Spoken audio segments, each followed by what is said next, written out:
What's up? What's up? What's up? And welcome back to After the Snap. It is me, Tasha, and we are continuing on with our watch along of X-Men 97. We are on episode 3, which, unlike what I told y'all last week, was not Motendo Life Death. It is Fire Made Flesh.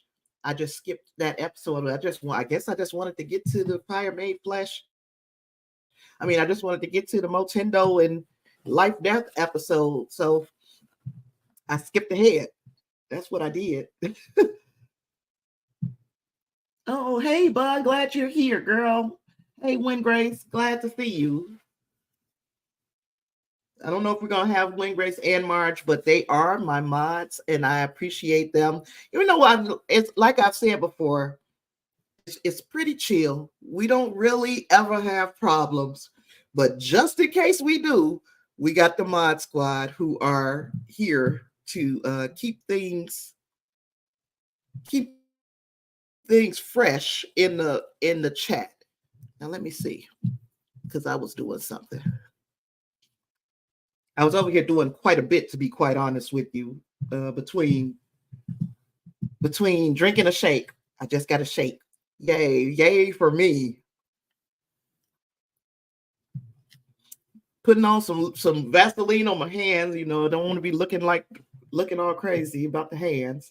But anywho, I said all that to say we about to get into this X-Men 97. Big news though, Lou Gossett Jr. passed away, and that just broke my heart today. 87 years old, so he lived a very full life, and his work will remain with us. He didn't take that with him. So, there's a legacy. And besides the fact of him being the best or the first African-American to get that best supporting actor Oscar, he's just been a big part of our lives. If you're my age, my whole life, and it was just it's always sad to see the great ones go. So rest in peace to him. Wingray said he made a little Stargate tribute to him. So see how we remembering our greats, our icons. Diddy is in more trouble, and if y'all want to really just let me know, because this is where pop culture and true crime meets. There's an intersection.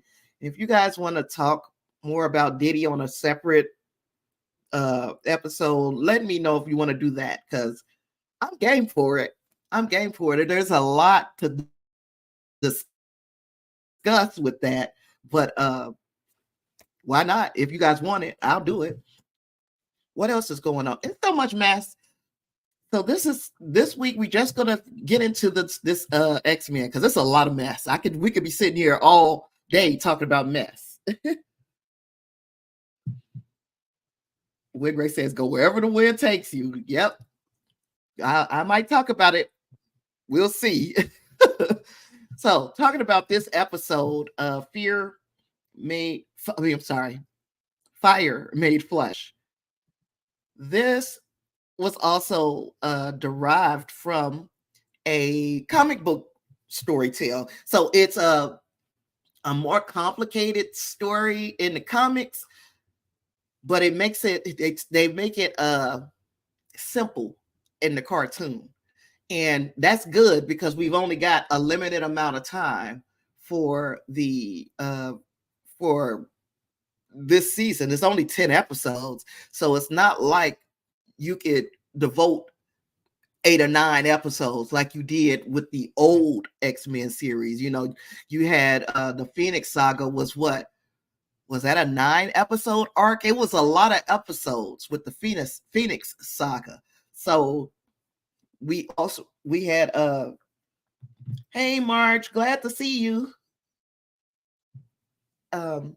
So the 9 episodes that was the Phoenix Force, or the Phoenix Saga, was like it was an extra long arc, because they had all those episodes at their disposal. Now we know we only got 10 episodes at our disposal. So they're speeding everything up. Just like I said last week, everything is moving at a breakneck speed, but at the same time, they are giving us complete arcs. They're telling complete stories.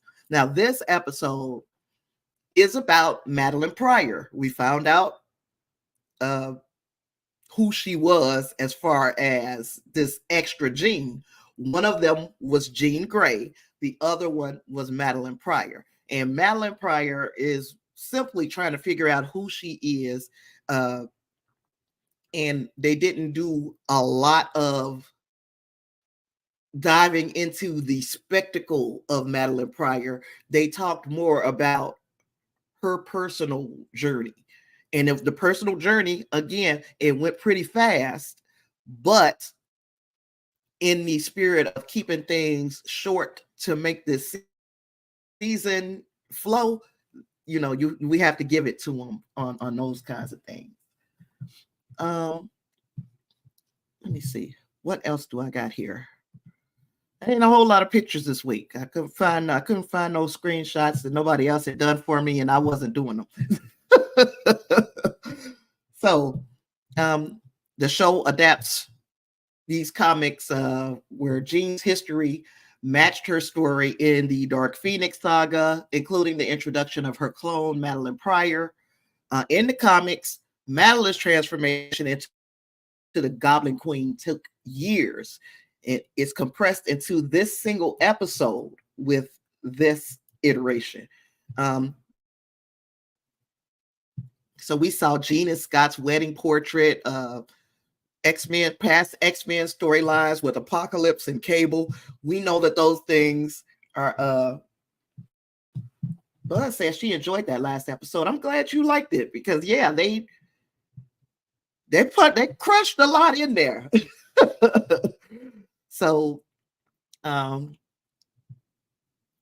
Madeline's Inferno attack, we got to see her say she's unleashing her Inferno. That's a major event in the comic books. It was scaled down for the show, and it was confined to just what was going on in the X Mansion. It didn't go out into the greater community.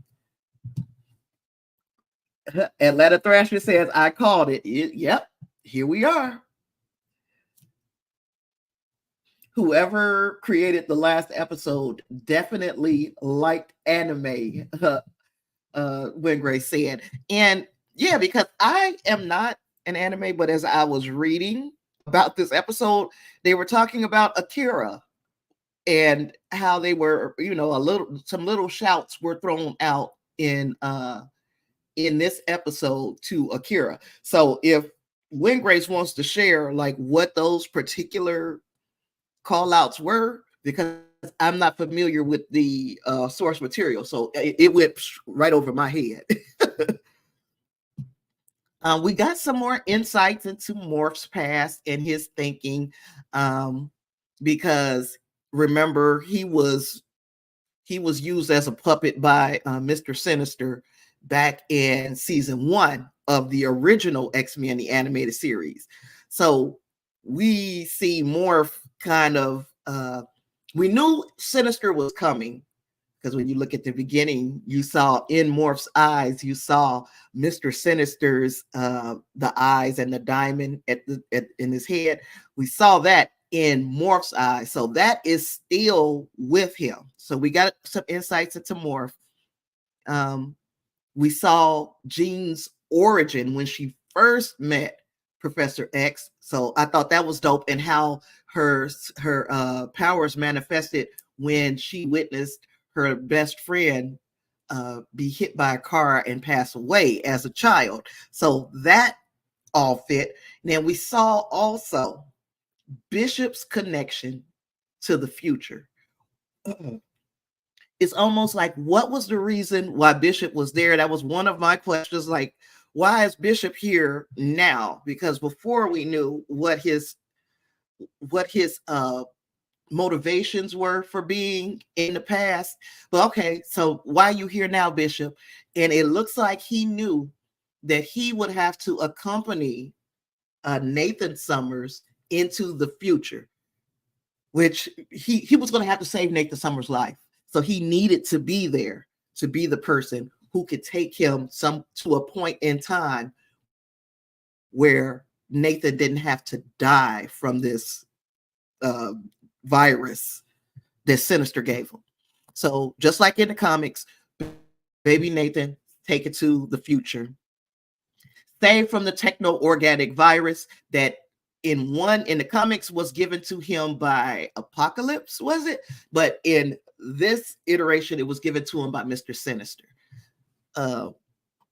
Madeline left. So we found out, and I don't know, we found out that Jean that had the baby that was in the mansion, not Jean, that was Madeline Pryor.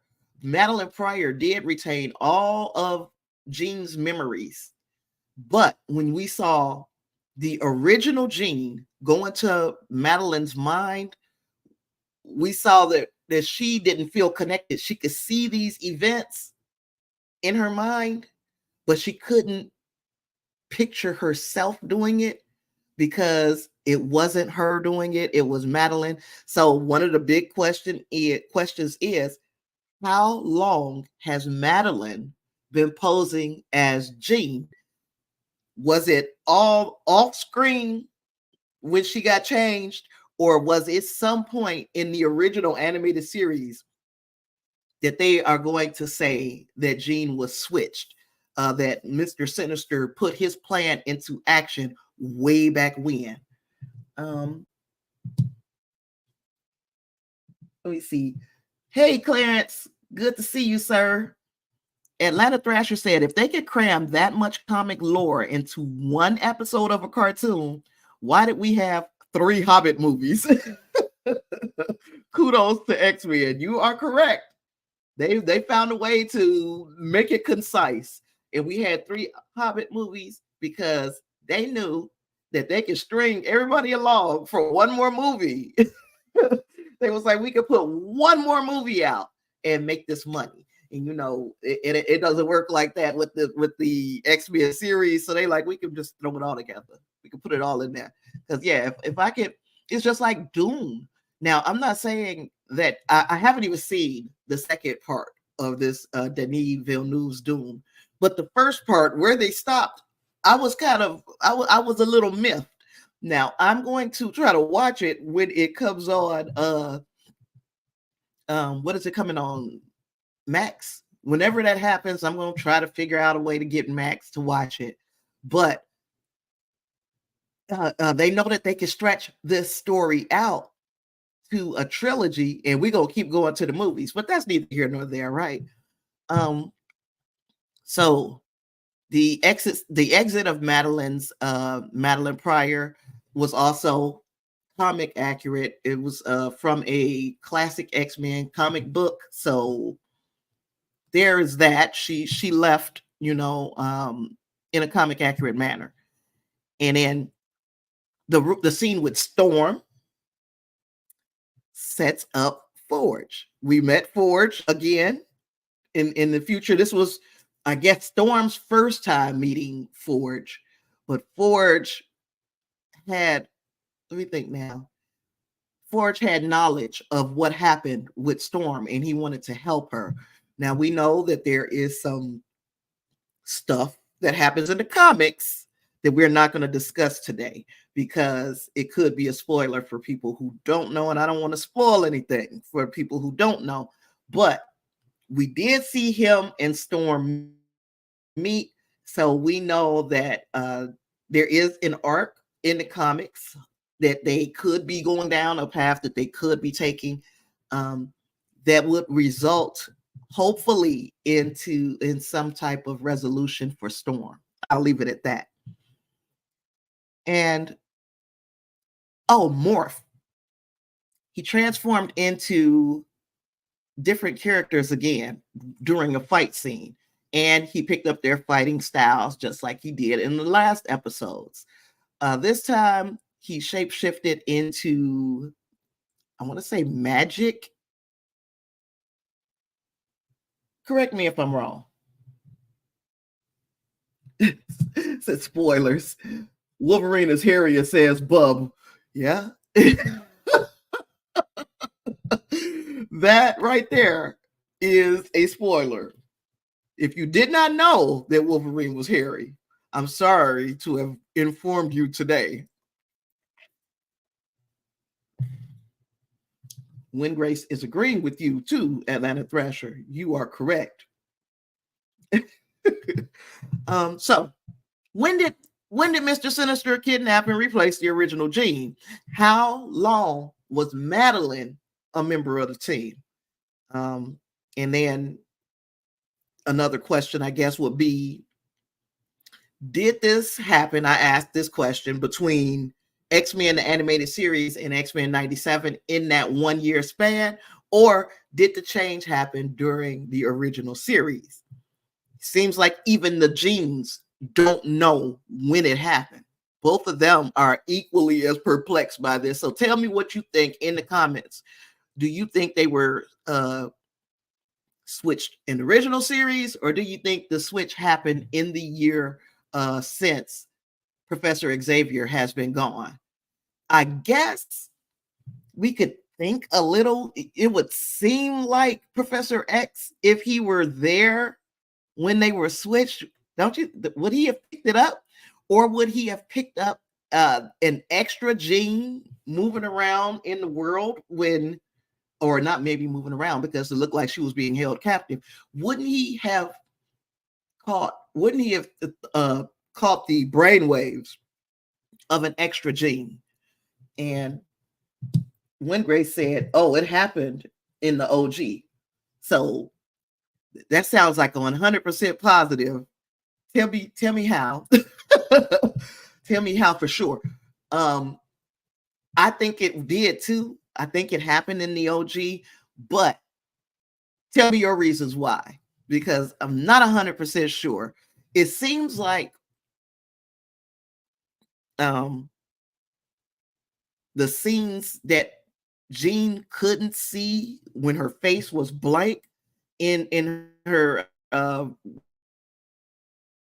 going through Madeline Pryor's mind, all of that stuff kind of happened in that Dark Phoenix saga, and it does seem like she couldn't see herself because she wasn't there. It was Madeline living for her. So I'm agreeing, but tell me if that's why you're thinking the same thing. And I see what you just said, when Grace, you don't have solid evidence, just your feeling. And I got to feel it too. It seems to indicate by the fact that Jean couldn't see the expressions on her face.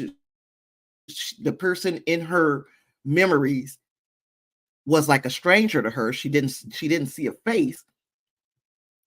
It makes me feel like she didn't see a face because it wasn't her living those memories. That was the time when Madeline took her place.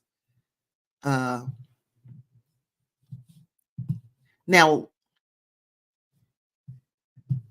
let me see what Atlanta Thrasher says. I can't remember if I'm mixing my comics or the show up, but I remember Sinister being obsessed with breeding Scott and Jean, and that was in the show. Yes. It was in the show around the episode where they got married.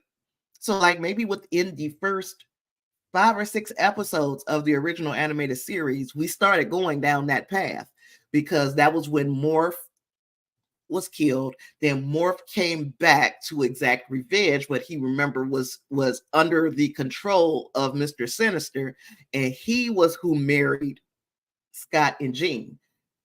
In the cartoon, when Scott and Jean went on their quote unquote honeymoon, then that's when Mr. Sinister stepped in and was trying to, get their DNA and get them to, he wanted to take their genetic material and make this ultimate mutant. Yeah. Let me see what else. I got notes and I'm trying to see them. Now, do we think that because we want Jean Grey to be a hero, we don't want her to have had a villainous turn or a dark turn in the Phoenix Saga. So will they say, hey, that wasn't Jean, that was Madeline who did all of the questionable things in the Phoenix Saga to keep Jean as a, a pure hero and not somebody who has this this blood on her hands. Yeah, see, they like to mess with genetic material and all of this. Yeah, that is a creep. You sit here and then you just didn't made another Jean, and gosh, he's so sick. You're right. He made another Jean and then mated her off with Cyclops, which I think they did an outstanding job with Cyclops with this whole torn feeling that he had. He didn't know which one of those J's was real, and he couldn't for sure say that Madeline, when we didn't know that she wasn't Jean, he couldn't for sure say that that was who he had fallen in love with. It puts him in a very bad position, extremely bad position, but he handled it, well. So I got a feeling, just like when Grace said, we're going back to the OG timeline when Sinister replaced Jean. And I also think that it is in an effort to separate her from everything that happened in the Phoenix Saga, to make her, innocent of the stuff that happened in that saga. Wolverine shot his shot. He shot his shot. I mean, what did he think was going to happen? I guess he said, I might as well shoot my shot when we got an extra Jean here, then both of us can have her. But it seems to me in a little bitty way that he knew who was the real Jean. Did it seem like that to y'all? That he didn't do a bunch of trying to interact with fake Jean. When real Jean came, it seemed like Wolverine knew who real Jean was. It's well, oh, be wild, but I mean, it seems that way. You would think he would have. If anybody would have known, besides Professor X, it should have been Wolverine just by scent, right? Because remember, he knew that Morph was not Professor X in the original animated series because he could smell Morph. He knew that Morph was there.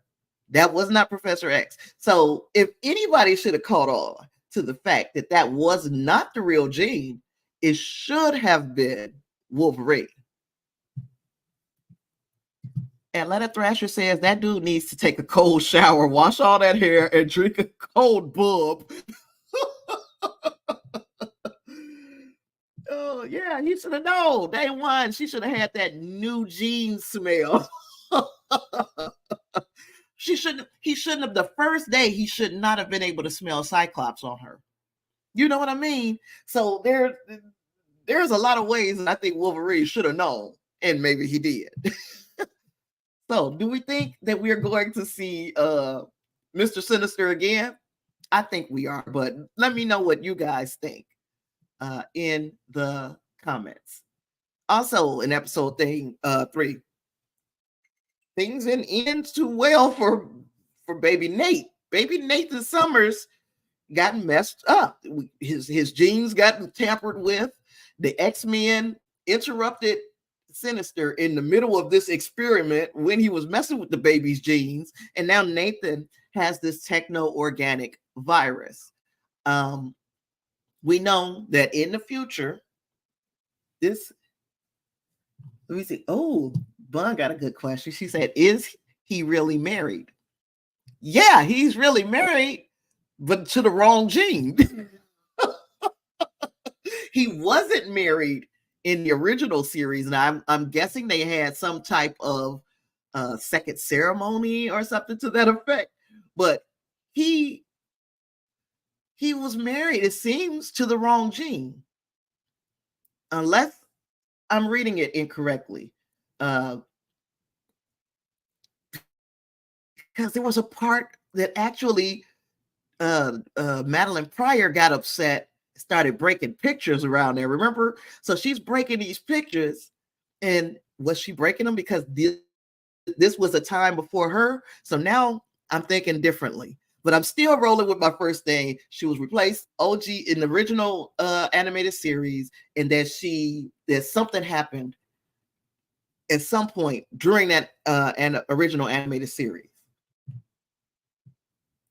Yeah, it was a great job of showing Scott being torn between the two of Gene and Madeline, and his son. Because but like I said, he couldn't know, he somehow couldn't know that this wasn't the real Gene, and you made a baby and everything. So now there's a part of their relationship that is going to be their relationship has already been tested by this situation, and I could see some conflict there. Even at the end of the episode, where they were standing on different sides of the room and facing each other, and the entire room was between them, it kind of reminded me of when Jean-Luc Picard and Beverly Crusher had their first conversation about their child.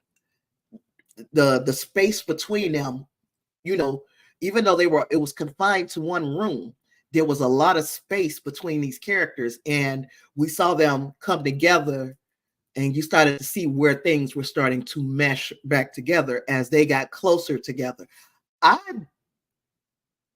think that we'll see something similar when we have Scott and Gene hopefully reconciling, because right now it looks like they worlds apart.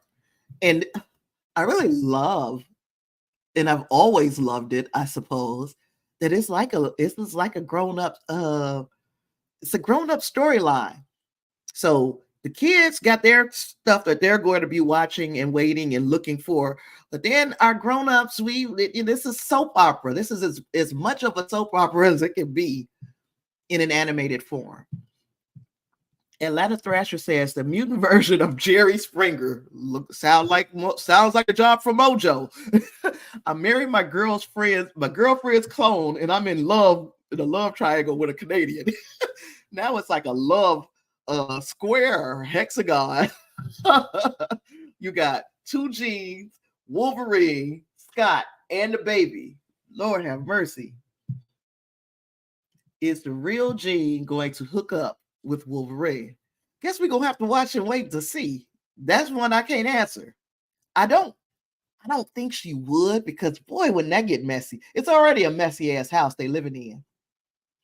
Yes, right now the house is messy. Anytime Magneto and Rogue been bumping uglies and they all under the same roof, it's telling me that things have only just begun. Because when Madeline Pryor made everybody feel like they was in hell, y'all saw what Gambit's hell was, right?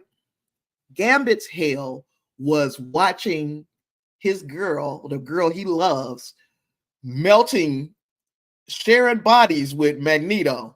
And then he had to go over to the danger room and see that Magneto and Rogue had blocked off damn near a whole weekend to be in the danger room together for the weekend. So that was his version of hell. He's living in that house with them. He's got his suspicions about what's going on. So it sounds to me like hell is real for Gambit.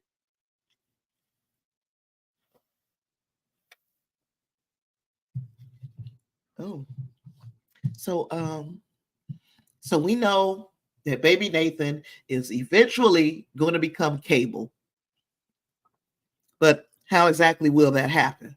That's a question. We've seen him go into the future with Bishop. I don't know how that makes him end up in the year 3999. We know that's where he comes from at some point in the future. He's in 3999. We don't know how he came to be there, but we do know that Bishop is taking care of Nathan. So since in the original animated series, they used to kind of bump heads with one another, it's kind of funny that Bishop is essentially Cable's father figure when we start moving into the future. When now that Nathan is gone to the future, the caretaker of him, at least initially, would have to be Bishop. So is Bishop Nathan's dad? for lack of a better, I guess, a lack of a better situation. Is that his daddy? Out of Pappy? Storm. Like Atlanta Thrasher said, we're heading into Forge territory with Storm.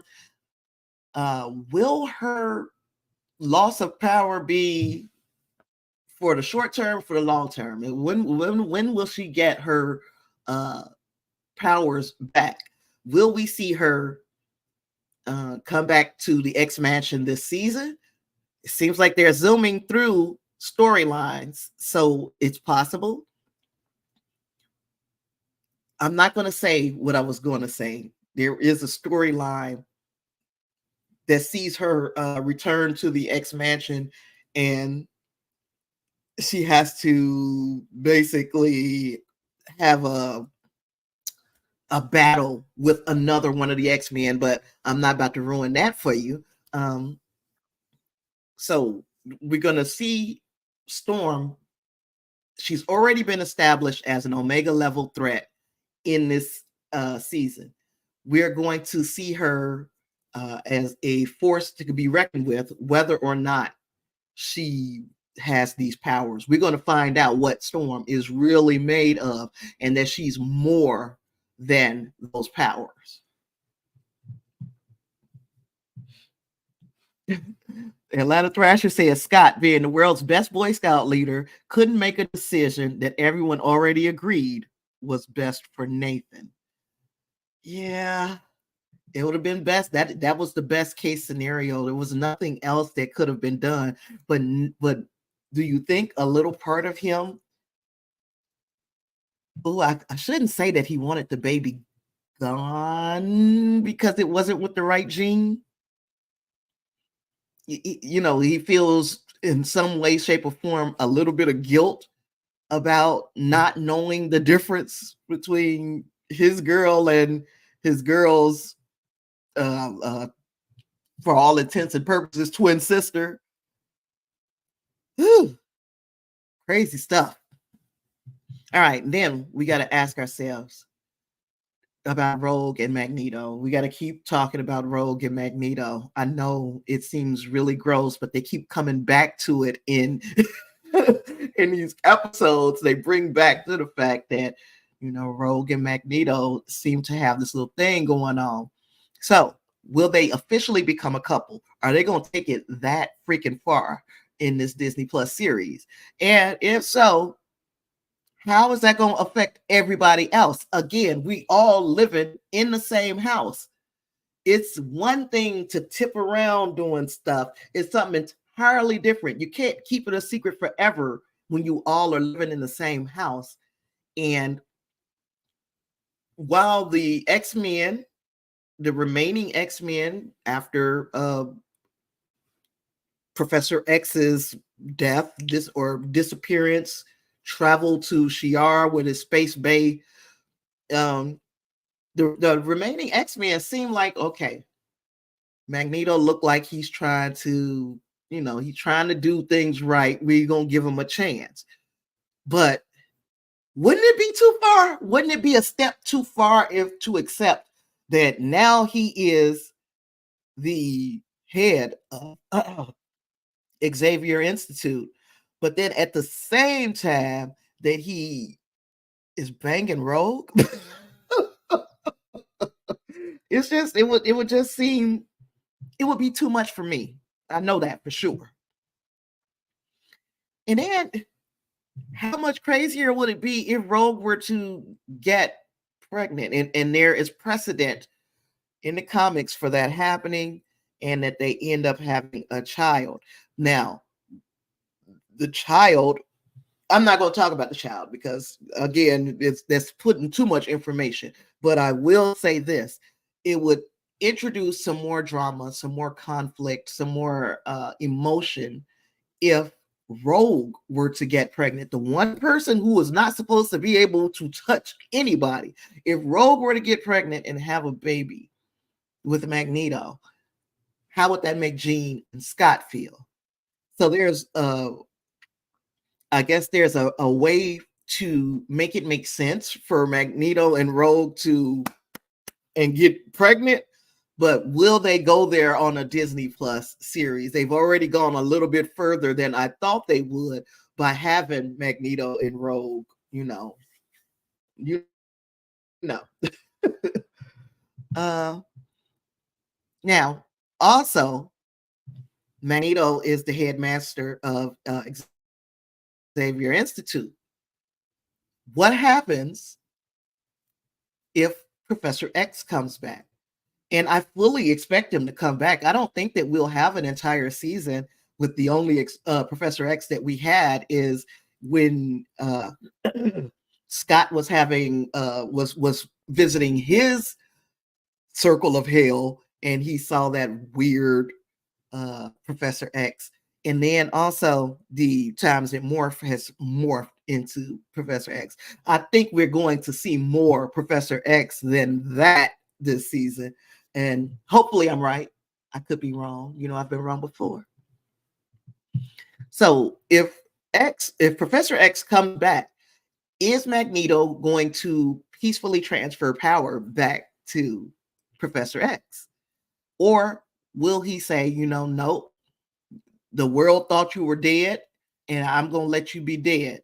This is my school now. I'm wondering if Magneto will get that attached to being the head of Xavier Institute. Oh, we did. I forgot about that. We saw Professor X in Jean's origin story flashback, and he even had like a old school, for real old school wheelchair. It wasn't even the X chair, and it wasn't the hover chair. It was just a regular ass wheelchair. But yeah, we did see him in that flashback. Oh gosh. And then is Xavier going to be cool with how things are going to be run? Now, we don't know whether or not Magneto is going to do a bang up job at leading Xavier Academy. We haven't seen anything just yet that make us say, oh, Xavier about to F things up. I mean, I'm sorry, Magneto's about to F things up. We haven't seen anything yet where he had to make a decision and the decision was questionable.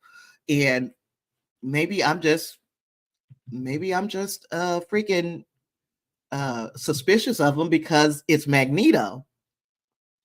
Magneto had a very, very ironclad way of thinking about the differences between humanity and mutant kind. And this is not to say that he couldn't change. Of course he can change. Everybody can change. But it's just, I'm asking myself, has he changed? Just because he can change doesn't mean that he did change, you know? So I'm still trying to give him the benefit of the doubt. Ooh, Gwen Grace is wondering if the season will end with 2 split teams. Okay, so would there be a team that chose to go with Magneto and then another team that chose to go with Cyclops or Xavier, whoever is like the quote unquote leader? Or will we see Cyclops and Storm kind of battle it out? That was that spoiler that I said I was not going to say. I said it. Will we see Cyclops and Storm? Will we see them battle it out and have a to have a battle that would divide the team into 2 different X-Men groups? Clarence says that would be interesting if they were to split teams. Okay, so some of the things that we think that we need to look forward to. Let me know what you guys, where you think things are going. What is a point that you think is going to happen this season that we could just put on our list of keep our eye on?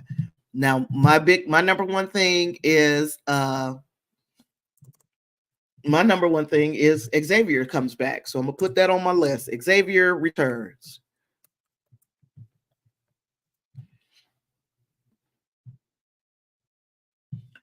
Okay. Prelate Marks says the blue team and the gold team. There's precedent. Do we get two teams? I'm going to put that on our list. If will the season end with two teams? We'll use what prelate. I hope I'm saying that right. Prelate Marks the blue team and the gold team.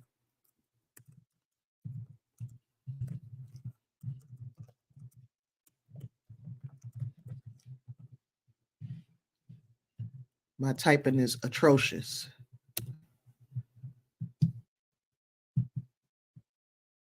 When Grace wants the titles, of course I could pull up the titles as soon as I find them.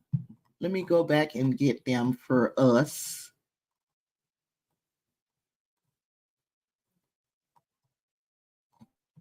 Because let's see. Open there. And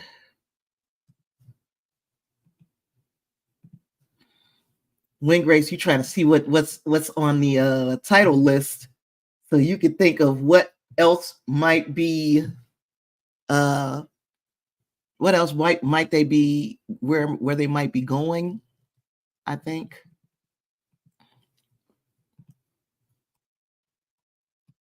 So our titles. This is to me, my X-Men Mutant Liberation begins. We got that Fire Made Flesh. We got that. Then we got Motendo Life Death Part 1. Then we have Remember It. And I think Remember It is I feel like it's a Gambit, because he always used to say name's Gambit, remember it. So maybe that's where we're going. Then we got Life Death Part 2 after Remember It. Then we have Bright Eyes. In Bright Eyes, potentially, possibly, most likely, Cyclops. Tell me if I'm wrong.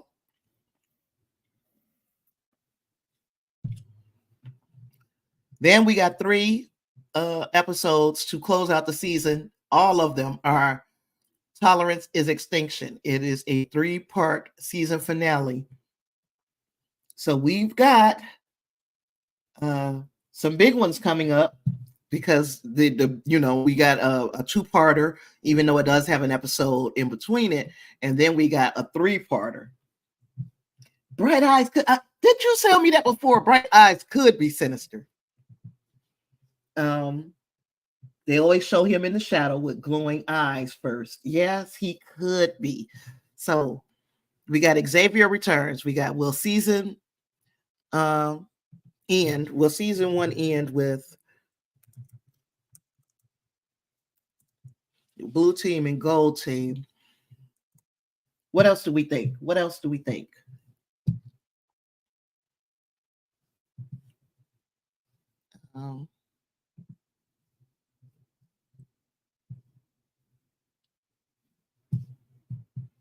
I put our stuff down just so that I won't forget. Let me see. I could put what Bun's question was. Will Jean and Wolverine hook up?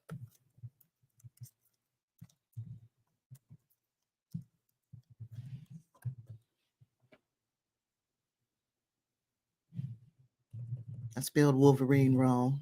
Thank you for telling me.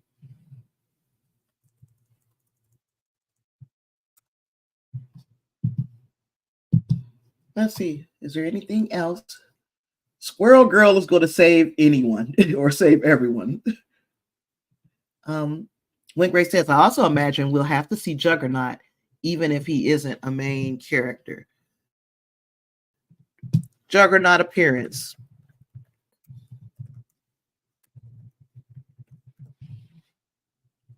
So I got Xavier returning. I don't have any of those things. Juggernaut appearance is our next thing that we add. Let's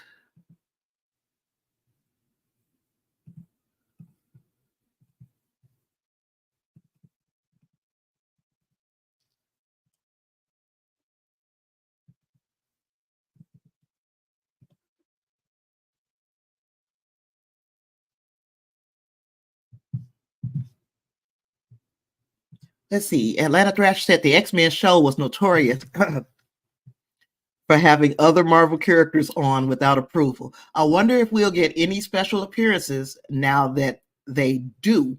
And I was saying, because we saw, I mean, it would be the wrong time period for some of the people, especially if we are still kind of adhering to some of the MCU timeline. It would be the wrong time period to see Doctor Strange, even though we saw him in the original animated series, unless this is a universe of its own. This universe, the animated universe, is its own thing. It's not 616. Now, I know they said that it's not particularly canon, but they can use anything they want for canon whenever they want. So now the question to me is not just will we see any of the extra characters? It's in what timeline we'll see them, because the original animated series we saw Hulk. He wasn't called Hulk, but he was there. We saw Carol Danvers. We saw Doctor Strange. We saw Spider-Man. We could just go on, because there were so many little hints of characters. The Watcher, Eternity. Gosh, it was so many of them. So the question is, like, yeah, will we see any other MCU, or not just MCU characters? Will we see any other, MCU characters? Put it like that.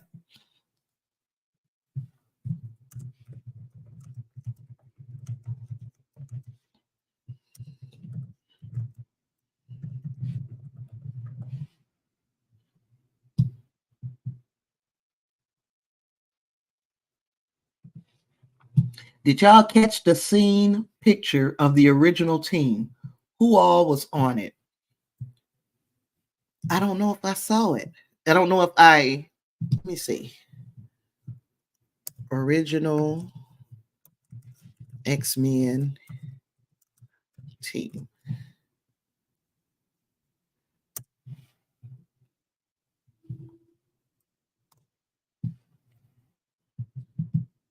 Cyclops, I don't know if these are the people who were in the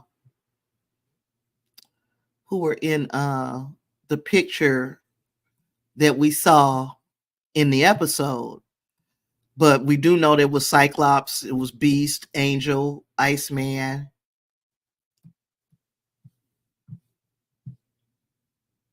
This is not supposed to be the MCU, I don't think. As far as I remember, it was not supposed to be MCU canon.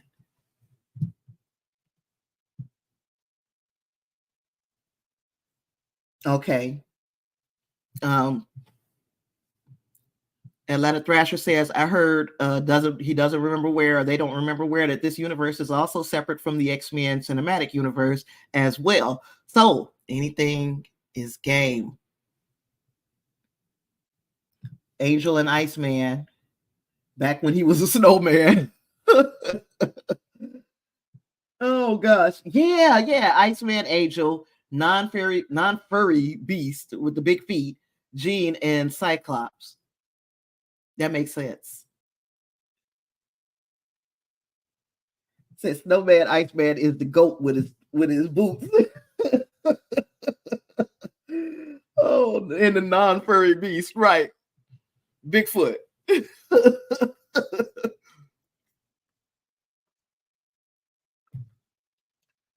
Anything else we think we're gonna see? I don't know if I have anything else in my mind. Let me see. Go back to this and give it a title so I won't lose it.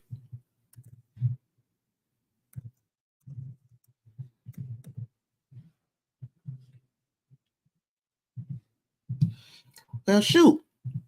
On a regular scale of 1 to 5, this episode will probably get about a 5. We know what we're getting now. It's going to always move fast. Just be ready. If you're like me, eat your Wheaties and be prepared for a fast-moving animated series. The stories are truncated, so it looks like we are going to get the most bang for our buck each episode. They're going to give us as much as they can in that episode, and things still remain cohesive. And I also, another thing, do we see? Oops, I'm knocking my medicine over. Will we see Madeline Pryor again?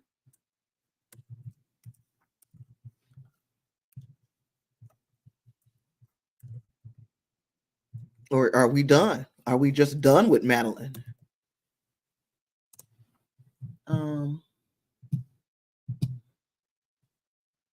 Long shot next episode for sure.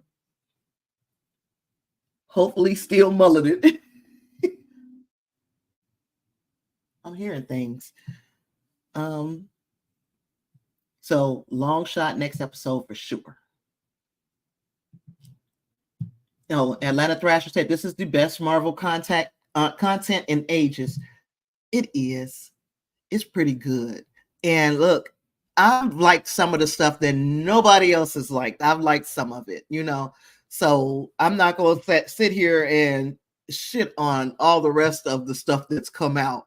But this is pretty darn good for me. Atlanta Thrasher says, I've been saying that DC needs to stick with their animated movies. Marvel said, hold my beer. I feel the same way about the DC universe animation. I think that it is second to none. And I have always spoken highly of the DC animated universe. Like I said, the movies are hit or miss for me a lot of times, but for the most part, the animated stuff has been truly watchable and enjoyable and rewatchable. Clarence says it was a 5 out of 5 for him as well. Yes, the mullet. Remember, this is set back in the 90s. A mullet was a thing. You wearing those mullets. You know that, Marge. I had to think about who I was talking to. Hey, David. Good to see you. Atlanta Thrasher said, I wasn't even a real fan of the OG X-Men show. I was more with the Spidey show. But this was good. And the thing is, I was taken in by the old X-Men show, and I think it was mostly because of the more kind of adultish themes. Kids could watch it, adults could watch it. By the time it came out, I was probably 19 or 20 years old. The theme music was really another thing that sold me. But during that time, you start getting a little bit busier as a young adult. And I watched it more on replays than I did as an original run. But I did enjoy it. Is the mullet a superpower? You would have to ask it, and I can't think of a very famous person with the mullet right now. Insert mullet wearer here. Did Billy Ray Cyrus have a mullet? Thank you, David. I appreciate that. So yeah, I had to comb it today.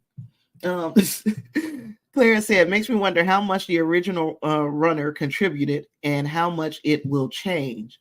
I really don't know how much contribution came from the original showrunner and where they will veer off into their own territory. You know, you like staying beholden to the original stuff, but at the same time, there are stories that can be told, and it looks like they are pretty self-assured in telling their stories. You know, the mullet is always a superpower. The fired showrunner. Okay, so what's his name? Bodemayo. How much? Oh, the Bodemayo is supposed to have done some work on season 2 as well.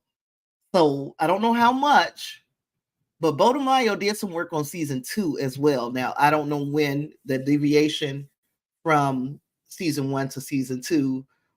At what point will we stop seeing Bodemayo's vision for where this thing was going? Said 19 or 20. Heck yeah, I'm 51 years old, man.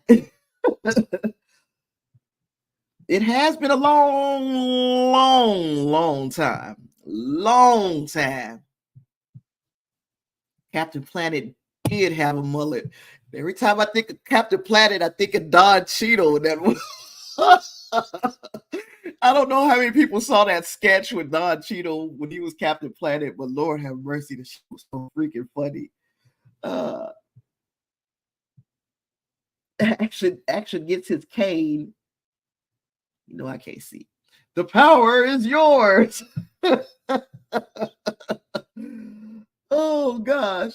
Right, please. Well, it's a superpower. Does no one watch ice hockey? I do not. This girl doesn't. But I do know that I'm not about to try to tangle with no ice hockey player with a freaking mullet. As soon as I see that mullet, I know that you did not even come here to play hockey. You just simply came here to fight with a stick. And I'm not trying to get into it with you. Thank you.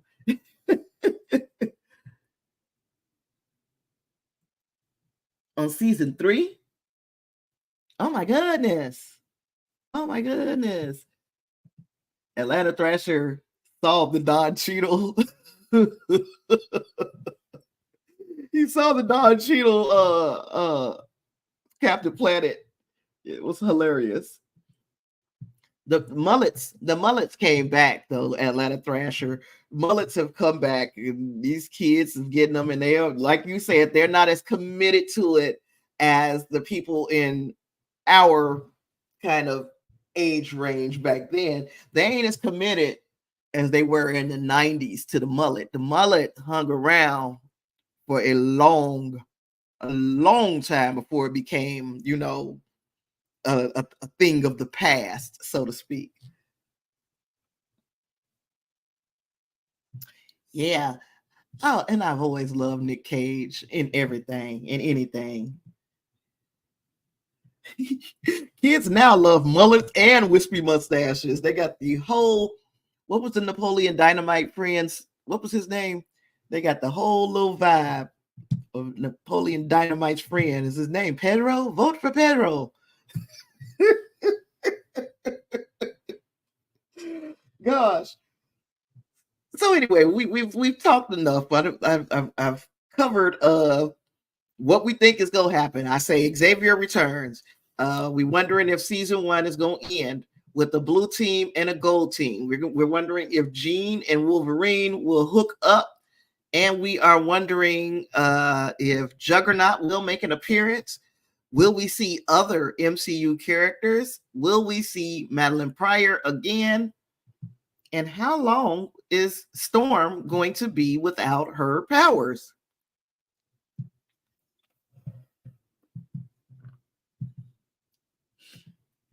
And I'm wondering if they are they're going to go that direction. The Atlanta Thrasher said, I still say Forge could have made a machine to fix Nathan. He's OP. So is it possible that Bishop is taking Nathan to Forge in the future? So we're meeting now present day Forge. Is future Forge going to be who helps? We know it's different in the comics or whatever, but future Forge could be the person who helps Nathan Summers. But he could, gosh, he is the MacGyver of the X-Men. Yeah. So Forge could be doing both. Bishop could have taken him to Forge. Forge, present day Forge, could be there with Storm and yada yada yada. You know what I'm saying? Oh, and I forgot that when Grace made that point in our Discord that what's her name? Storm is slated to be on What If with or in the next season of What If. And in that What If episode, reportedly, now it's reported that in that episode that we will see her she'll be wielding Mjolnir. And that is something. And see, it's via this place called the leak or rumor or whatever is coming out via, what's the name of these people? Can We Get Toast? I don't know who they are, and I don't know how reputable they would be as like kind of scoopers. But if this is right, and we see Storm wield Mjolnir in What If, that's going to be everything to me. It will definitely mean everything to me, even though it's not connected. Thank you. I appreciate that. Atlanta Thrasher says, "Oh wow, that's pretty sweet." Yeah, it's like putting a hat on a hat. Oh gosh. Oh, I can't wait to see if they do it. If they do it, and then how are they going to do it? Are they going to do it in a way that includes Loki, like in the comics, or are they going to take it its own direction, build its own story? When Grace says the only other what if story for her I can imagine is the Black Panther relationship. Yeah. And look, I wouldn't mind seeing that, but I do want to see her wield Mjolnir. That would be dope. She would just be the god of all these elements, the goddess of thunder,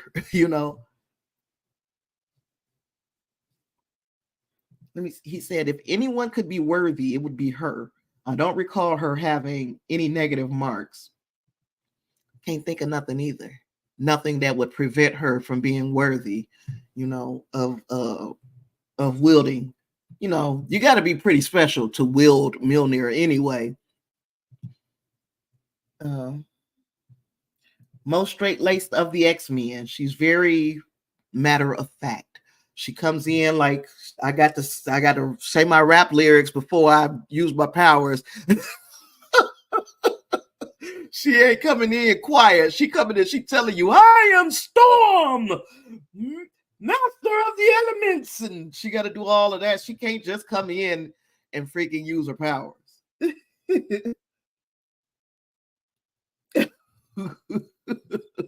Okay, first Wigray says she's wielded it at least 3 times in the comics that he can recall. So there's a lot of precedent for her having the doggone thing. Atlanta Thrasher said Storm is like a pro wrestler. Oh gosh. Come in. You can't see me.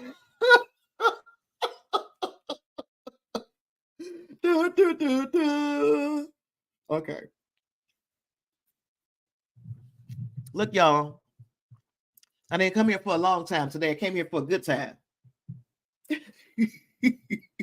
Storm John Cena crossover. She, instead of her doing this, she just lay down some fog like, you can't see me. Don't encourage me, y'all. Do not encourage me. But yeah, I came here for a good time, not a long time today. I've got dinner sitting and waiting for me, and I'm hungry. I'm hungry. Y'all. Yeah, I've been trying to hold on to a little bit of my shake. The shake is almost gone, but I gotta eat. So next episode, Life, Death, Motendo. I think this time I'm right. This time it really is Life, Death, Motendo. So we'll be reviewing that one next. The next one, of course, Life, Death is a storm-centered episode. Motendo seems to be, if I heard correctly, and I'm not 100% sure, it seems to be Mojo effing with a certain X-Man and putting them into Nintendo situations. So hopefully we see another good episode. What the hell? I mean, the episodes have been great. Thank you. Let me see. Thank you, Atlanta Thrasher, for your contributions. Win Grace, Claris, thank you all for being here. David, thank you, and for your very nice compliments. I appreciate that. Do you think they'll have animated Storm make fun of the X-Men? Oh, the Toad Lightning. That was a horrible quote. If I were making the show, yes, I would. I would make her make fun of the X-Men 1 Toad Lightning joke. I would quote whatever it is. Oh, thank you, Marge, for hanging out with me. Yeah, that was very deep Shakespearean writing that they did there in the X-Men 1 quote. What happens when a toad gets hit by lightning? The same thing that happens to everybody else. I'm like, what the fuck are you talking about? Okay, anyway.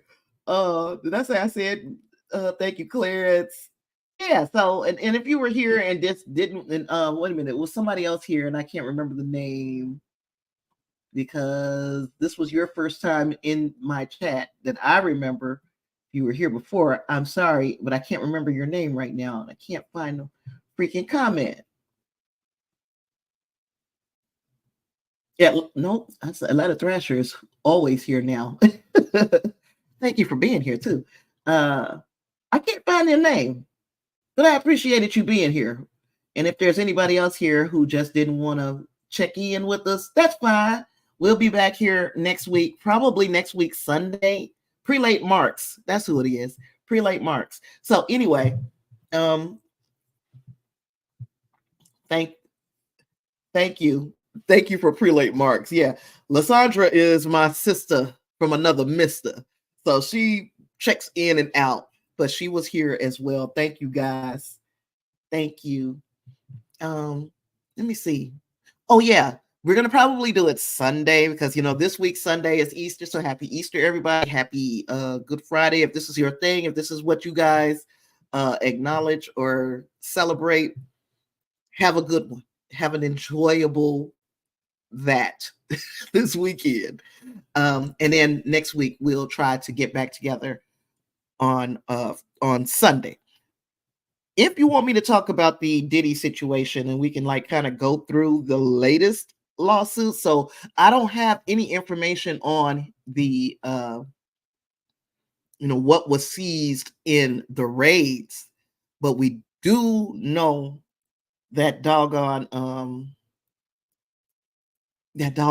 lawsuit that was filed by Little Rod Jones is damning. And we said the same thing about Cassie's back last year. So we got Cassie's and then we have several others. But this Little Rod one, is very inflammatory. It's a lot of accusations made. And if you guys want to talk about that, let me know. However you want to let me know. Look in the description and you will see a link to my link tree and to my social medias. Okay. Y'all know I put stuff in the doggone. I'll be forgetting what's in there. I apologize. But I do know the link tree is in there. So if you want to catch up with me when we are not here, look in the link tree, get that information, follow me on the socials, join the Discord, support the show financially or otherwise, however you can. Even if you share it with somebody or whatever, do what you can to help Tasha out. And I'm going to see y'all in the next one. Peace.